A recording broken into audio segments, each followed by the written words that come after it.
Hello and welcome back. Today we'll be discussing a property of chiral compounds called optical activity. So enantiomers are mirror images of each other, just like the way your right hand differs from your left hand. So you can't take your right hand and just superimpose it on your left hand. Enantiomers are the same way. They're non-superimposable mirror images, and so they have the same physical properties. Okay, so just like we have here R carvone and S carvone, they each have the same melting point, 25 degrees C, and the same boiling point, 231 degrees C. In fact, if you run regular TLC on these, you're going to get the same RF value. If you run IR, you're going to get the same functional groups. If you run NMR, you're going to get the same exact spectra there. So they only differ in how they interact with other chiral compounds, okay, and their optical activity. So enantiomers have opposite configurations, R versus S, and they're going to rotate plane polarized light in opposite directions. So, for example, if you shine a light through a polarizing filter, okay, this light is originally going in all different directions. As it passes through the filter, it's propagating now in the same plane. That's why it's called plane polarized light. And if you have another filter that is polarized along that same plane, the light will pass through, and you can see it. If you have two polarizing filters, as in the second example, and the light passes through in that plane, then you rotate the second polarizing filter, you're not going to be able to see the light. It won't be able to pass through because it's not in the same plane with the second filter. So that's what we're talking about when we're talking about plane polarized light. When plane polarized light is passed through a sample of a chiral compound, the plane that the light travels on will rotate, okay, and we'll be able to detect that by having these two filters in sequence, and when the light passes through the sample, it's going to be rotated, and then the second filter will be rotated until we can actually see the light. So compounds that can rotate plane polarized light are called optically active, and only chiral compounds are optically active. Here's an example of a simple polarimeter. Now, some polarimeters are pretty complicated, and in fact we have one in our lab that connects to a computer, and you don't do this manually, but the computer does everything pretty much for you, okay? So what happens is you have a light source that has obviously got light going in all different directions, and that light source is passed through a polarizing filter that is fixed, and so now the light is propagating only in one plane. The sample is placed into a polarimeter tube, okay, with windows at each end, and as the light passes through the sample, and as it becomes in contact with the sample, it begins to rotate. Okay, it's rotated according to how much of the sample it is in contact with, and according to how that sample specifically rotates plane polarized light. So then when it comes out of the tube, it'll be rotated at a certain angle, and then this analyzer is rotated until light passes through, and that's going to tell us what the angle is of that rotation, and then we can calculate a property called specific rotation for that molecule. Okay, so the specific rotation is specific to that sample, and it obviously is going to vary according to the concentration of the sample, because the more sample you have, the more contact the light is going to make with that sample, and the more it'll be rotated. And the longer the path length, the longer the path the light travels, the more it will be rotated. And so we have to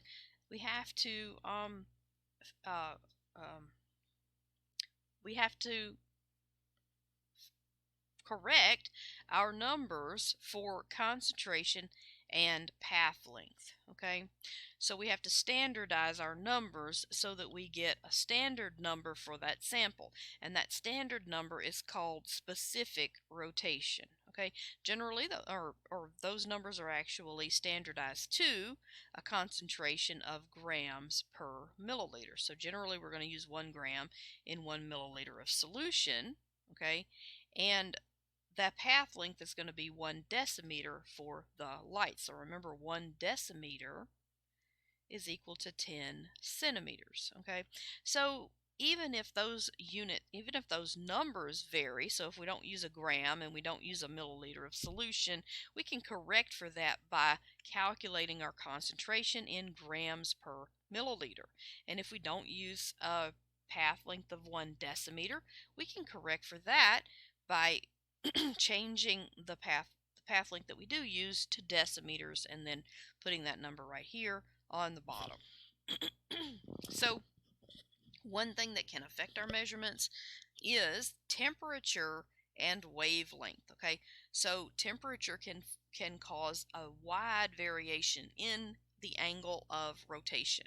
Okay, and the wavelength also, if it's taken at a different wavelength, the angle of rotation is going to be completely different. So what we do is standardize that measurement for 20 degrees C and the D line of sodium. Okay, so what we get out is specific rotation, which is the specific angle we can expect to see that this sample will rotate plane polarized light under these conditions of 20 degrees C and the D line of sodium. So our observed rotation goes on top. That's called the observed rotation. Okay, and we standardize it to the specific rotation by using a concentration in grams per milliliter and our path length in decimeters. So the standard is 1 gram per 1 milliliter and 1 decimeter for the path length. But if our numbers vary from that, we just convert our numbers to those standard units and then divide by concentration and path length to give us the specific rotation, which is the standardized rotation for our sample. Okay, so we'll look at some examples of that in just a few minutes. Okay, so let's consider the enantiomers of 2-bromobutane. We have our 2-bromobutane on the left, which has a negative angle of rotation. So in other words, when we come out of that polarimeter, if the plane polarized light is vertical, this is a really bad drawing here, then the angle of rotation for the R2-bromobutane is going to be negative. We have a negative observed rotation. Okay, and for the S2-bromobutane is going to be exactly opposite. So the angle is going to be positive. So R2-bromobutane rotates the angle to the left, okay, and that's called levorotatory if it rotates to the left, and S2-bromobutane rotates the angle to the right. Okay, so that's going to be dextrorotatory to the right, levorotatory to the left, and dextrorotatory to the right. So R and S refer to the chirality center, the configuration at the chirality center, but that does not correlate to whether the molecule is going to rotate plane polarized light to the left or to the right. In fact, even if you do this at a different temperature, it can go from right to left depending on what temperature you do this at. So it doesn't correlate to the R and the S. The plus and minus signs refer to the direction the plane polarized light is rotated. So you might see, instead of the R, you may see minus 2-bromobutane, okay? Or over here on the case of the S, you may see, instead of S, you may see plus 2-bromobutane, depending on how this molecule is named. Okay, so the plus rotation again stands for dextrorotatory, which means the light is rotated to the right, and minus is levorotatory, which means the light is rotated to the left. So the compound below has the S configuration at this chiral center. No matter what temperature it's at, it's got the S configuration because that's the definition. This is how this molecule is created. Okay, so the optical rotation is levorotatory, negative at 20 degrees C, but it is dextrorotatory or positive at 100 degrees C. So you can see there is no correlation between R and S and plus and minus. The magnitude and direction of the optical rotation cannot be predicted. It has to be measured experimentally. However, we can predict the rotation of a racemic mixture because that's going to be 0, okay? Because the optical rotation cancels each other out. In other words, if our angle is 0, if we don't have any sample in, then we put our sample in, our angle is going to be negative for 1 enantiomer, and positive for the other, they rotate in equal and opposite directions, right? So if we put in a racemic mixture, then they're going to cancel each other out and the angle is going to be 0. Okay? So the racemic mixture is a 50-50 mixture of two enantiomers. That's what a racemic mixture is, a 50-50 mixture of two enantiomers. Also, if one enantiomer is present in excess relative to the other, then the mixture will still have an optical rotation, but it'll be less than the pure enantiomer. And we can use that information to actually calculate how much of the pure enantiomer we have. So for unequal amounts of enantiomers, the enantiomeric excess can be determined from the optical rotation. Okay? And so suppose a mixture of R and S 2-bromobutane has a specific rotation of negative 4.6. Okay, so notice if you have a pure enantiomer, you're going to have 23.1, either negative 23.1 for one of them and positive 23.1 for the other. Okay, so if ours is negative 4.6, then that means we have a mixture. It has to be a mixture because it isn't the maximum amount, and assuming that that is taken at 20 degrees C and the D line of sodium. Okay, so we can calculate the enantiomeric excess of that mixture by using the angle of rotation of the observed angle of rotation for our mixture, okay, over the angle of rotation of the pure enantiomer. Okay, and this is the absolute value of that. So we have the negative enantiomer here, so our observed angle of rotation is negative 4.6, so we're taking the absolute value of that, divided by the maximum angle of rotation, which is negative 23.1, okay, absolute value of that, times 100. And what does that give us? It gives us the percent enantiomeric excess for our mixture. And in this case, it's 20%. Okay, so what does that actually mean? This is kind of a confusing number. It means we have 20% pure enantiomer, which in this case is the negative enantiomer, okay, or the levorotatory enantiomer. Okay, and then that means we have 80% of what? Of the leftover mixture. It doesn't mean we have 80% of the other enantiomer. It means we have 80% racemic mixture. Okay? Racemic mixture, remember, is half and half. So that's 40% of the negative enantiomer and 40% of the dextrorotatory enantiomer. Okay? So what does that mean? This 20% was for the levorotatory enantiomer.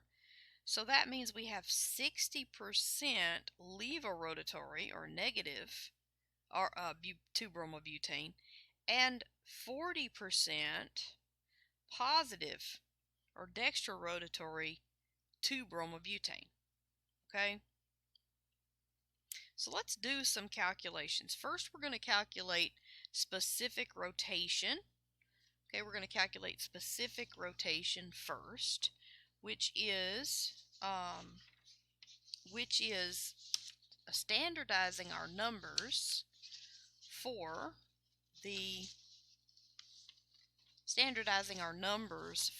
concentration and path length, remember, right? So our first one is, and this is from the Klein textbook, so I'm going to work one per page. Our first one says when 0.575 grams of monosodium glutamate is dissolved in 10 milliliters of water and placed in a sample cell that is 10 centimeters in length, the observed rotation at 20 degrees C using the D line of sodium is positive 1.47. Calculate the specific rotation of MSG. So what does that mean? This means that we have the pure enantiomer, the positive enantiomer of monosodium glutamate, Okay, and so remember our formula for specific rotation. So specific rotation is denoted by this alpha, which stands for angle, at 20 degrees C and the D line of sodium. Okay, and so we calculate that by using the angle of rotation, the observed rotation that we observe, I'll just say OBS here, okay, divided by concentration, which is given in grams per milliliter, times the path length, which is given in decimeters. Okay, so 10 centimeters is equal to 1 decimeter.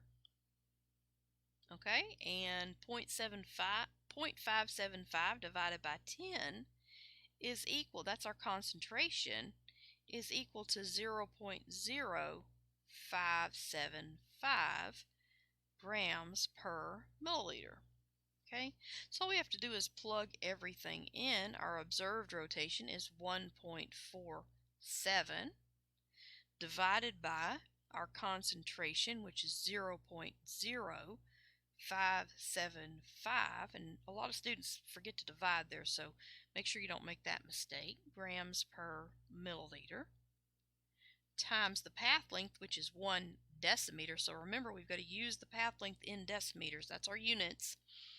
So that's equal to 1.47 degrees divided by 0.0575, which is equal to positive 25.6. Okay, so our specific rotation for this molecule at 20 degrees C and the D line of sodium is 25.6. Now if we want to work the next one, that's 5.12, when 0.095 grams of cholesterol is also a chiral molecule, is dissolved in 1 milliliter of ether. So concentration is given in grams per milliliter, right? Okay, and that's obviously that's just 0.095 grams per milliliter. That's our concentration. And placed in a sample cell, okay, of 10, that's L, is equal to 10 centimeters in length. That's equal to 1 decimeter. Okay. All right, and so at the observed rotation at 20 degrees C using the D line of sodium, the angle is negative 2.99 degrees. Okay, so we just need to plug everything in to get our specific rotation, which is given by these brackets at 20 degrees C, and the D line of sodium is negative 2.99 divided by 0.095 grams per milliliter times 1 decimeter, which is equal to negative 31.5, and so that is our specific rotation. Right? So the next one, when 1.30 grams of menthol, so concentration is equal to 1.30 grams of menthol, is dissolved in 5 milliliters of ether. So we've got 1.30 grams divided by 5 milliliters. That's our concentration. Okay, and placed in a sample cell 10 centimeters in length, the observed rotation at 20 degrees C using the D line of sodium, okay, is positive 0.57. Calculate the specific rotation of menthol. Okay, so we just need to plug everything in again. Our concentration is equal to, I've got 0.26 grams per milliliter.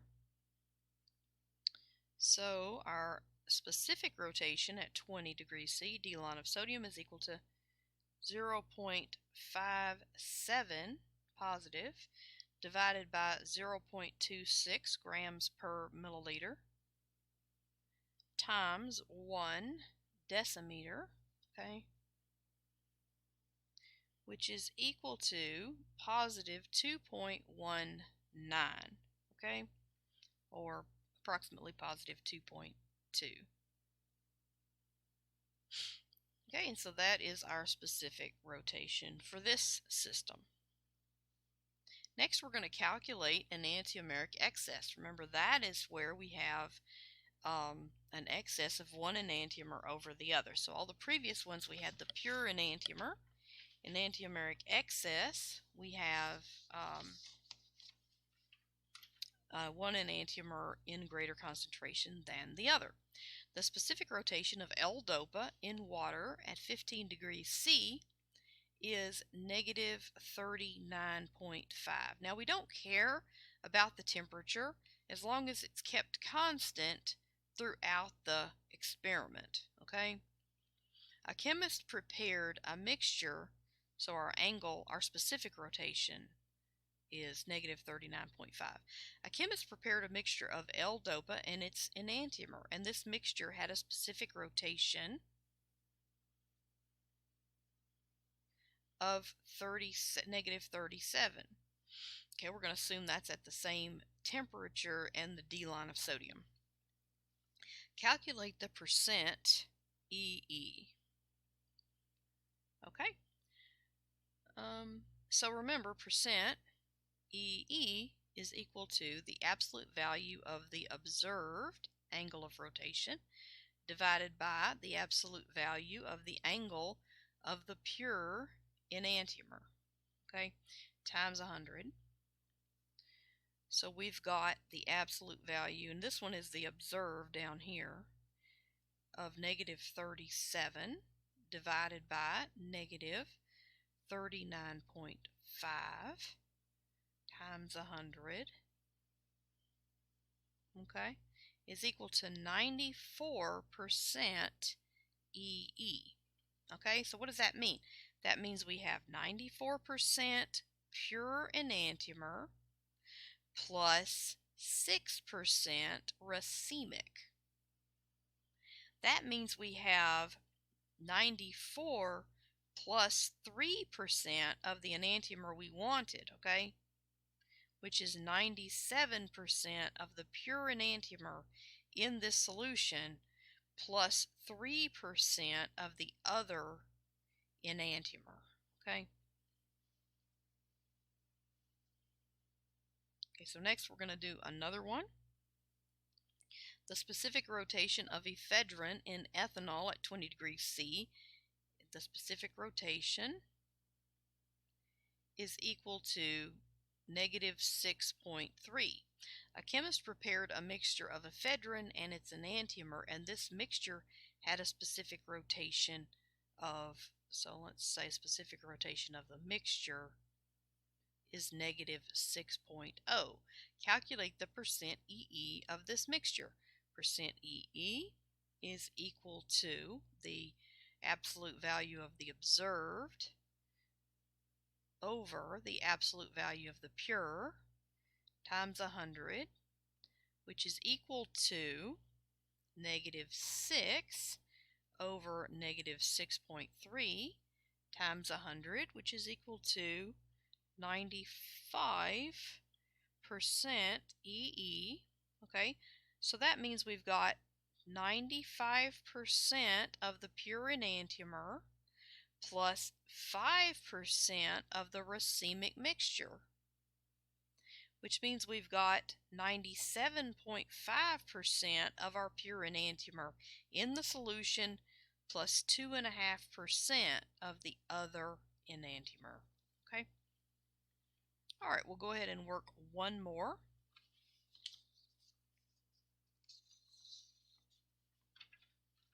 So the specific rotation of vitamin B7 in water at 22 degrees C is, so it doesn't matter about the temperature now, we're just going to keep that constant, is 92. A chemist prepared a mixture of vitamin B7 and its enantiomer, and this mixture had a specific rotation of, let's say 22, and D of plus 85. Calculate the percent EE. So that gives us 85 divided by 92 times 100. That's our percent EE. Okay, and that's equal to 92%.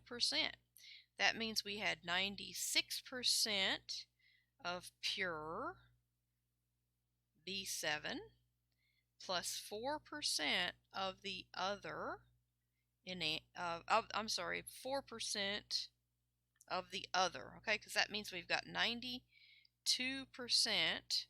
of the pure over the racemic mixture plus an 8% racemic mixture. Okay, so that gives us 96% of the pure plus 4% of the other enantiomer in that solution. Okay. Alright, and that brings us to the end of optical activity. In the next slide, we'll be talking about diastereomers. We'll see you next time.